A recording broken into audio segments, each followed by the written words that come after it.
খালিদ বিন ওয়ালিদ কালিমার ঝান্ডা বিজয়ী বেশে নবীর সামনে হাজির করলেন। আমার নবজি দেখলেন, কিচ্ছু না বলে সবার আগে বললেন, ও খালিদ বিন ওয়ালিদ, যুদ্ধে জয় হয়েছে না পরাজয় হয়েছে, এই সংবাদ আমাকে জানানোর আগে আমাকে জানিয়ে দাও আমার সাহাবীগুলো ঠিক মতো নামাজ আদায় করেছে কিনা। আল্লাহু আকবার বলেন, জোরে বলি আল্লাহু আকবার। নামাজের গুরুত্ব আছে না নাই?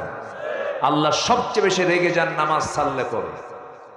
আল্লাহ সবচাইতে বেশি রূঢ় হয়ে যান নামাজকে কেউ পরিত্যাগ করলে পরে।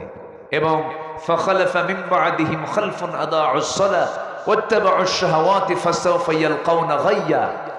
যারা নামাজ নষ্ট করবে আল্লাহ তাআলা বলছেন আমি তাদেরকে শুধু জাহান্নাম নয়, জাহান্নামের ভিতরে জাহান্নামের গর্তের মধ্যে ঢুকায়া ছাড়বো। নাউজুবিল্লাহ বলেন। সবাইকে 5 ওয়াক্ত নামাজ পড়তে রাজি আছি?